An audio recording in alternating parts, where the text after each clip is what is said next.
Bonjour, aujourd'hui nous allons étudier le poème Demain de Robert Desnos. Comme vous l'indique le paratexte, Robert Desnos est un poète de la première moitié du XXe siècle. Il a participé au mouvement surréaliste et dans ce cadre-là a côtoyé Louis Aragon, dont nous avons étudié un poème avant les vacances. Robert Desnos, pendant la Seconde Guerre mondiale, s'est engagé dans la résistance, dans le réseau Agir.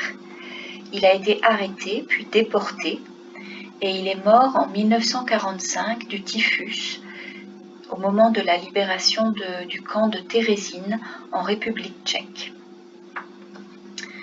Donc le poème que nous étudions date de 1942. Il a été écrit donc pendant la Seconde Guerre mondiale dans la France occupée, au moment où Desnos participait au réseau de résistance Agir. Demain. Âgé de 100 000 ans, j'aurais encore la force de t'attendre, ô demain pressenti par l'espoir. Le temps, vieillard souffrant de multiples entorses, peut gémir. Le matin est neuf, neuf est le soir. Mais depuis trop de mois, nous vivons à la veille, nous veillons, nous gardons la lumière et le feu. Nous parlons à voix basse et nous tendons l'oreille à maint bruit vite éteint et perdu comme au jeu. Or, du fond de la nuit, nous témoignons encore de la splendeur du jour et de tous ses présents. Si nous ne dormons pas, c'est pour guetter l'aurore qui prouvera qu'enfin nous vivons au présent. Robert Desnos. Donc nous allons étudier ce texte dans la problématique de notre chapitre. Comment ce poème montre-t-il l'engagement de Robert Desnos et de quel courage nous parle ce poème? Vous avez préparé 6 questions auxquelles je répondrai au fur et à mesure de mon étude avec vous. Voilà. Ce qui peut étonner d'abord à la lecture du poème, c'est qu'il n'évoque pas explicitement la guerre, la résistance à l'oppression allemande. On ne voit pas les mots guerre, résistant, on ne voit pas les mots allemand, français. Donc en fait, ce poème est rempli d'images et de symboles qui évoquent avec force l'espoir et le courage. Alors d'abord, qui s'exprime dans le poème? On voit tout de suite que le poète Robert Desnos est présent avec ce jeu et qu'il s'efface très vite au profit d'un nous, donc d'un collectif. Nous vivons, nous veillons, nous parlons, nous vivons par exemple. Un nous qui peut représenter un groupe de résistants, son groupe de résistants ou les résistants d'une manière générale, ou les Français qui soutiennent la résistance et refusent l'occupation allemande. Ensuite, le titre « Demain » introduit le thème du temps, et cet adverbe de temps, demain, évoque l'espoir d'un bonheur à venir, et cet adverbe de temps est repris en écho. Voilà. On va commencer à surligner ce thème du temps, qui est repris en écho par le mot aurore, ici, par exemple. À la fin du poème, l'aurore qui pourrait être une métaphore de la libération de la France. Alors, intéressons-nous d'abord à la forme de ce poème, que vous savez maintenant décrire, que je vous avais demandé de décrire. Ce poème est composé de 3 strophes, de 4 vers. Les vers sont des alexandrins, des vers de 12 syllabes, et le poème comporte des rimes croisées. Alors, c'est toujours intéressant d'observer les rimes et de voir, par exemple, que le mot force ici s'oppose aux multiples entorses, les entorses étant les métaphores des blessures, de l'affaiblissement dans cette période de guerre, ou encore l'espoir rime avec le soir. Et ces mots sont liés ici car l'espoir peut-être renaît avec les actions clandestines de la résistance qui avaient lieu surtout le soir, la nuit, après le couvre-feu. On pourrait aussi remarquer dans ce poème, si on s'intéresse à la forme, de nombreux enjambements. J'aurais encore la force de t'attendre.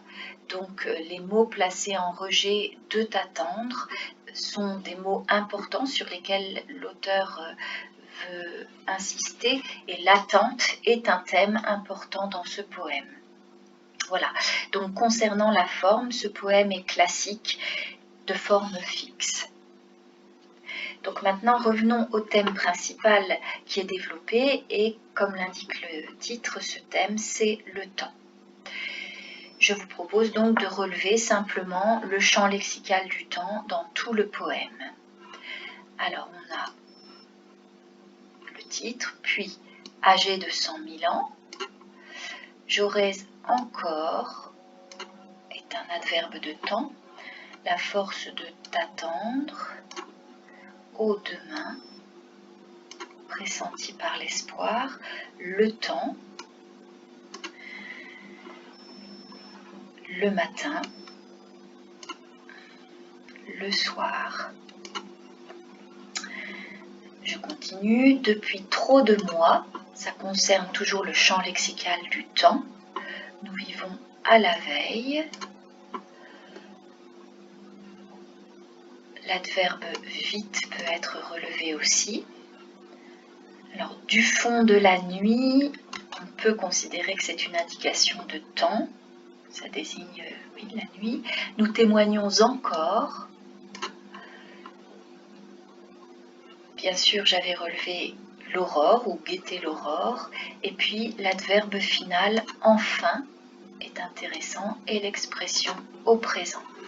Donc, on voit ici que le champ lexical du temps est très présent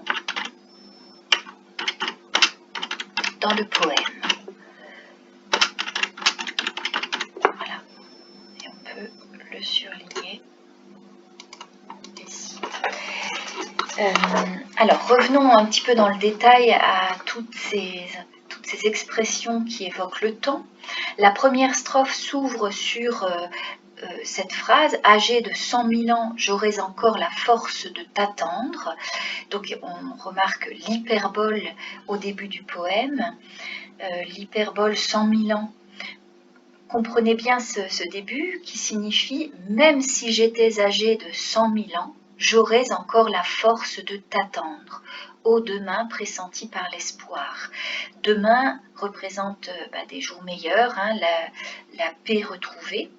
Et l'hyperbole ici, âgé de 100 000 ans, souligne la détermination du poète, son courage, et le ton est ici lyrique avec l'apostrophe au demain, où demain est presque personnifié, et demain est l'objet de tout l'espoir du poète.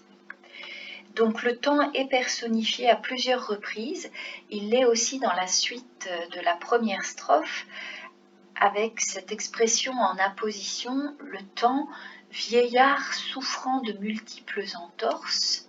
Donc ici on a une expression mise en apposition et cette expression montre bien la personnification. Le temps peut gémir, le verbe gémir poursuit la personnification et associe le temps dans une allégorie qui le représente dans toute sa souffrance et ses blessures dues à la guerre et à l'occupation des Allemands. Voilà. Je voulais aussi attirer votre attention dans le champ lexical du temps sur ce dernier adverbe, enfin, qui exprime un aboutissement et aussi qui exprime une satisfaction, enfin, ou un soulagement. Ici, associé à l'aurore, qui désigne métaphoriquement la libération de la France, on voit que c'est l'aboutissement du poème et c'est l'espoir du poète d'aboutir à cette libération au futur, dans un futur plus ou moins proche, et on voit que le verbe associé à cet adverbe enfin, prouvera, est au futur simple. Donc le temps, c'est un poème sur le temps. On peut dire ça pour commencer. Qu'est-ce qui, dans ce poème, évoque précisément l'activité des résistants sous l'occupation? Là, c'est surtout à la deuxième strophe qu'on va s'intéresser, autour du mot-clé aussi du poème, le mot-clé qui est la veille. Nous vivons à la veille, nous veillons. Voilà, donc ce mot veille qui apparaît plusieurs fois dans le texte, et puis aussi, je ne l'ai pas écrit ici, mais le recueil de poèmes, c'est écrit sur votre document, le recueil entier du poème de Robert Desnos s'intitule « État de veille ». Donc je vous avais demandé de vous intéresser à ce mot-là, qui est un mot-clé, parce qu'il a plusieurs significations. La première, veiller, ça signifie ne pas dormir pendant que les autres dorment. Peut-être ici pendant que l'ennemi dort. Et ça évoque l'activité clandestine la nuit, comme dans l'expression « si nous ne dormons pas », ici, qui est à associer avec l'état de veille. Ou encore, nous parlons à voix basse, ce qui est dans l'activité clandestine de la veille. Veiller, deuxième sens, c'est aussi être en attente, et en attente de quelque chose, surveiller. Et ces résistants guettent l'aurore. Voilà. Et puis enfin, veiller, troisième sens, c'est être à l'affût, être aux aguets, être prêt à une attaque, comme un animal prêt à bondir. Et lorsque le poète dit « nous tendons l'oreille », à maint bruit vite éteint et perdu comme au jeu, on pense à cet état des résistants qui sont à l'affût du moindre bruit, de la moindre information.